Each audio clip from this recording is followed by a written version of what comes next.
नमस्कार, आप देख रहे हैं वीएमआर भारत टीवी और मैं हूं आपके साथ ज्योतिका। हरियाणा में विधानसभा चुनावों में हालांकि अभी काफी समय बचा है, लेकिन राजनेताओं की बयानबाजी और सियासी पारा हाई है। यमुनानगर के प्रताप नगर में आज कांग्रेस के साथ से हाथ जोड़ो कार्यक्रम में पहुंचे राज्यसभा सांसद दीपेंद्र हुड्डा ने हरियाणा की मौजूदा सरकार और केंद्र सरकार पर जमकर निशाना साधा। दीपेंद्र हुड्डा ने कहा कि बीजेपी और जेजेपी का गठबंधन जनता के हितों के लिए नहीं हुआ, बल्कि जनता को किस तरह लूटा जाए उसके लिए हुआ है। उन्होंने कहा कि सरकार हर मोर्चे पर फेल है। जो हरियाणा कभी नंबर 1 हुआ करता था, आज बेरोजगारी में नंबर 1 पर है। महंगाई आज चरम सीमा पर है। हमारी सरकार के समय में जो रसोई गैस सिलेंडर 400 रुपए का मिला करता था, आज 1100 रुपए का है। वहीं उन्होंने कहा कि आज कोई भी अपनी बात कहता है तो उस पर लाठीचार्ज किया जाता है, चाहे वह सरपंच हो, किसान हो, कर्मचारी हो, सब पर लाठीचार्ज किया जा रहा है। दीपेंद्र हुड्डा ने हाथ से हाथ जोड़ो कार्यक्रम में मंच से बोलते हुए प्रदेश और केंद्र सरकार पर जमकर निशाना साधा और मंच पर बोलते हुए कहा कि आज ऐसी सरकार है कि किसानों को दाम नहीं है, नौजवानों को काम नहीं है, खिलाड़ियों का सम्मान नहीं है और महिलाओं और बेटियों का मान नहीं है। दीपेंद्र हुड्डा ने कहा कि जो जेजेपी चुनावों से पहले बीजेपी को यमुना पार पहुंचाने की बात करती थी, वही जेजेपी अपने स्वार्थ के लिए बीजेपी के साथ सत्ता में बैठ गई। उन्होंने अपने मतदाताओं के साथ धोखा किया।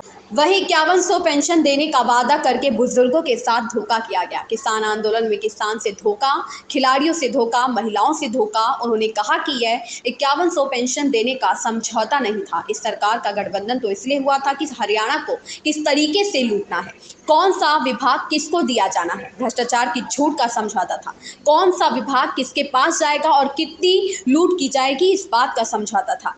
वहीं आज के हाथ से हाथ जोड़ो कार्यक्रम में रादौर से कांग्रेस विधायक बीएल सैनी, कांग्रेस नेता अशोक अरोड़ा, कहीं पूर्व मंत्री और कहीं कांग्रेस के दिग्गज नेता शामिल हुए। यमुनानगर से राकेश भारती की रिपोर्ट। दूसरी बार जब सरकार बनी तो पूर्ण बहुमत से नहीं बनी, लेकिन जेजेपी के सहारे से, जेजेपी एक ऐसी पार्टी जिसने अपने मतदाता से विश्वासघात किया, जमुना पार का नारा दिया, लेकिन दोबारा से इस बीजेपी सरकार को समर्थन देकर सरकार बनाने का काम करवाया। 9 साल इस सरकार को हो गए। आज 9 साल के बाद आपके पास बहुत समय, 9 साल में पीढ़ी जवान हो जाती है। इनके काम देखने के लिए और कारनामे समझने के लिए 9 साल बहुत होते हैं। ये ऐसी सरकार आई आज हरियाणा में, जो हरियाणा देश में विकास में नंबर 1 पे माना जाता था। कांग्रेस की सरकार में जब 2014 से पहले का आप समय याद करो, चाहे वो प्रति व्यक्ति आय थी, हम देश में नंबर 1 थे, प्रति व्यक्ति निवेश में नंबर 1 थे, खिलाड़ियों के सम्मान में देश में नंबर 1 हरियाणा आता था, किसान के हकों के फैसले में, चाहे किसान के गन्ने का भाव हो, चाहे किसान के पॉपुलर का भाव हो, चाहे किसान के धान का भाव हो, चाहे 1600 करोड़ के बिजली के बिलों की माफी की बात हो, कोऑपरेटिव के कर्जे की माफी की बात हो, और चाहे गरीब की कल्याणकारी योजना हो, देश में हरियाणा का जिक्र आता था। चाहे 100 गज 100 गज के एससी वर्ग को, बैकवर्ड को, 36 बिरादरी गरीब परिवारों को 100 गज के प्लॉट देने की बात रही हो, जो उस समय 4 लाख परिवारों को प्लॉट मिले, चाहे वो 3.5 लाख परिवारों को इंदिरा गांधी प्रियदर्शनी आवास योजना के माध्यम से मकान में सहायता देने की बात रही हो, चाहे राशन कार्ड पे और राशन डिपो पे तेल, चीनी, दाल, अनाज के साथ देने की बात रही हो।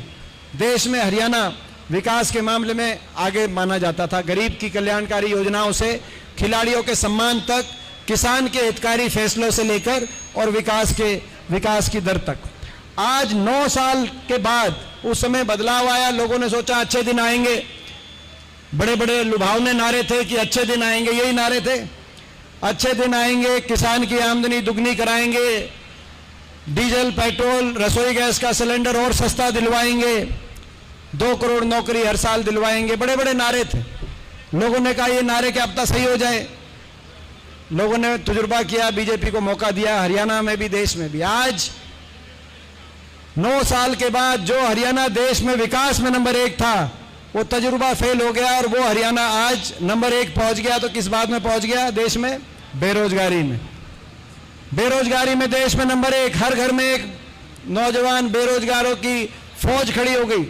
कोई नशे की तरफ, अपराध की तरफ, कोई घर बार बेच के विदेश की तरफ, क्योंकि हरियाणा में नौकरी मिलना कि कोई आसार दिखाई नहीं देते। ऐसी स्थिति आ गई हरियाणा नौजवान की। बेरोजगारी में देश में नंबर 1। आज महंगाई में अभी आया कि सबसे ज्यादा वैट हरियाणा में सबसे महंगा डीजल पेट्रोल रसोई गैस का सिलेंडर आज अगर कहीं मिलेगा तो हरियाणा मिलेगा। आपको याद होगा 400 का सिलेंडर था जो हमारी सरकार थी और बीजेपी का नारा था। बहुत हुई महंगाई की बार, अब की बार जो है भाजपा सरकार, मैं पूछना चाहता हूं जो सिलेंडर 400 का मिलता था वो सिलेंडर 400 का है या 400 सस्ता करा दिया इनने? सस्ता हो गया शायद 400 1200 का, 3 गुना सस्ते का वायदा था, सस्ता कराएंगे और 3 गुना बढ़ा दिया। हरियाणा के अंदर भ्रष्टाचार चरम सीमा। 5100 की पेंशन के आधार पर समझौता कर रहे हैं। 5100 की पेंशन भी नहीं बड़े बुजुर्गों के पास आई, बड़े बुजुर्गों से धोखा। किसान आंदोलन में किसान से धोखा, जेजेपी ने अभी खिलाड़ियों से धोखा, हमारी महिलाओं से धोखा। ये कैसी पार्टी? मगर 5100 की पेंशन आज नहीं मिली। समझौता 5100 की पेंशन का नहीं था, हरियाणा को लूटने का समझौता था, भ्रष्टाचार की छूट का समझौता था। कौन सा महकमा किसके पास आएगा, कौन कितना लूटेगा, उस बात का समझौता था। शराब महकमा किसके पास जाएगा, एक्साइज महकमा किसके पास जाएगा, कौन कितनी लूट मचाएगा, इस बात का। माइनिंग में कौन लूट मचाएगा, शराब में कौन लूट मचाएगा, इस बात का समझौता था। रेस लगी हुई है, होड़ लगी, मैं गलत तो नहीं कह रहा। ये आज स्थिति हरियाणा की ये।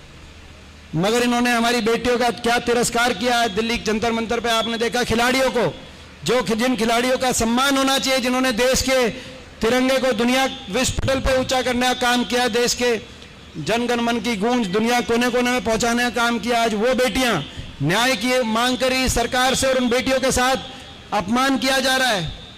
आज मैं समझता हूं कि भाई ऐसी सरकार, किसान को दाम नहीं, नौजवान को काम नहीं, खिलाड़ियों का सम्मान नहीं और महिलाओं और बेटियों का मान नहीं, एक ऐसी सरकार आ जाइए।